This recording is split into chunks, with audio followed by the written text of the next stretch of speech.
Assalamualaikum dan selamat sejahtera murid-murid. Selamat datang ke kelas Bahasa Melayu tahun 3. Pada hari ini kita akan masuk ke unit baru iaitu unit 22 yang bertajuk Bijak Ekonomi, dan tajuk kita yang pertama pada hari ini ialah bijak membeli. Di akhir pembelajaran nanti, cikgu harap murid-murid dapat memahami bahan untuk membuat penilaian. Unit 22 ini adalah pembuka kepada tema baharu iaitu tema 8 Ekonomi, Keusahawanan dan Kewangan. Dalam sepanjang tema ini, kita akan mempelajari petikan-petikan yang berkaitan dengan kegiatan ekonomi yang telah berkembang pesat di negara kita. Selain itu juga, daripada petikan-petikan tersebut, kita dapat mengetahui ciri-ciri keusahawanan yang boleh kita terapkan dalam diri kita seperti kreatif, inovatif, berani, jujur, bijak dan juga rajin. Dan selain itu juga kita akan belajar atau menyentuh petikan-petikan yang boleh menjadikan kita seorang pengguna yang lebih bijak.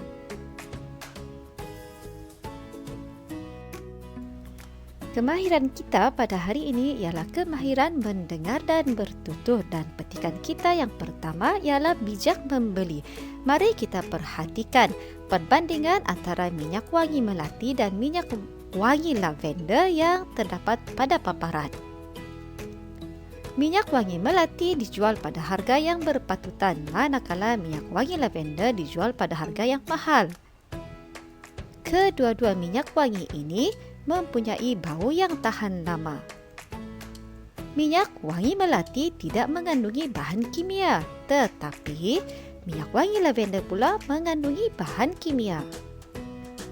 Dari segi kualiti pula, kedua-dua minyak wangi ini mempunyai kualiti yang sama. Kedua-dua minyak wangi ini juga dibotolkan dalam botol yang menarik. Minyak wangi adalah produk keluaran tempatan, manakala minyak wangi lavender adalah produk keluaran luar negara. Jika kamu memilih minyak wangi melati, ia hanya memerlukan masa 2 hari penghantaran, manakala jika kamu membeli minyak wangi lavender, ia memerlukan penghantaran selama 7 hari. Secara kesimpulannya, minyak wangi melati mempunyai lebih banyak kelebihan berbanding minyak wangi lavender.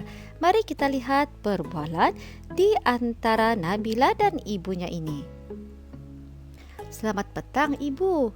Apakah yang sedang Ibu lakukan? Selamat petang, Nabila. Ibu sedang memilih minyak wangi yang sesuai. Sekiranya Nabila ingin membelinya, Nabila pilih yang mana? Nabila pilih minyak wangi melati kerana harganya berpatutan, tidak mengandungi bahan kimia dan memerlukan masa penghantaran yang lebih singkat. Mengapakah Nabila tidak memilih yang satu lagi? Maafkan Nabila, Ibu.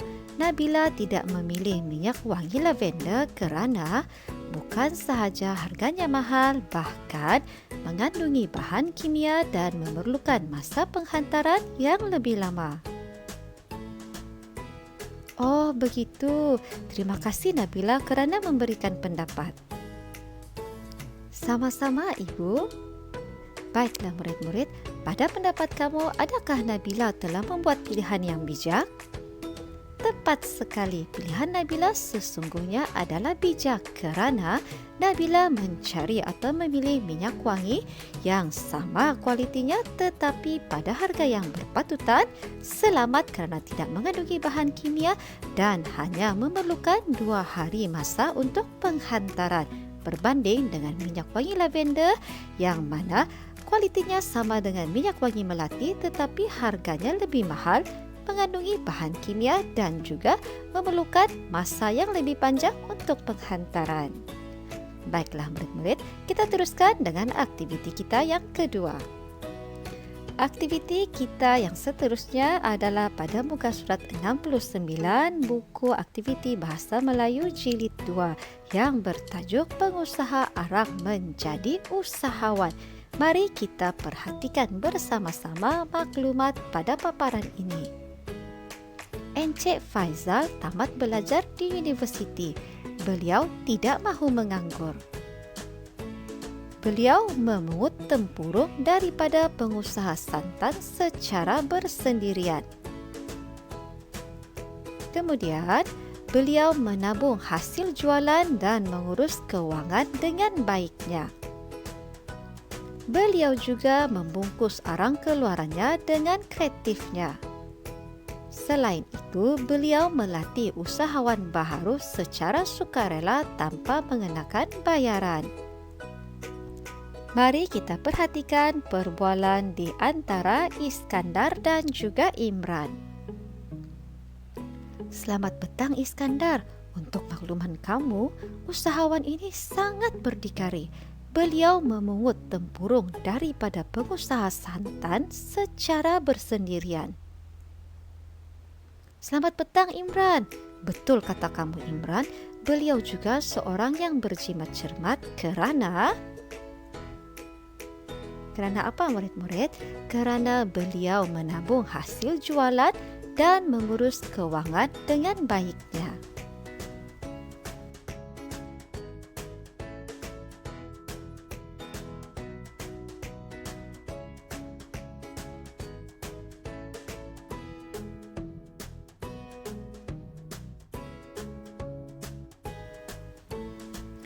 Kita patut mencontohi sifat beliau yang kreatif kerana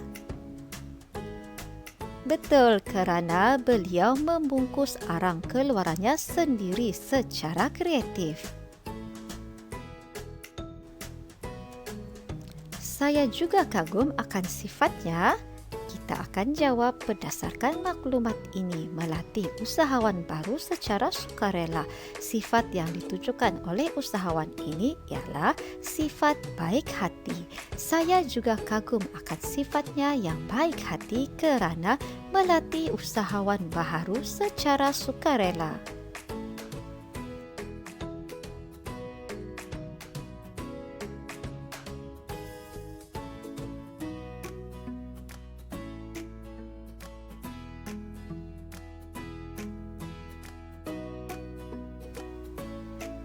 Kini perusahaan arang Encik Faizal bertambah maju.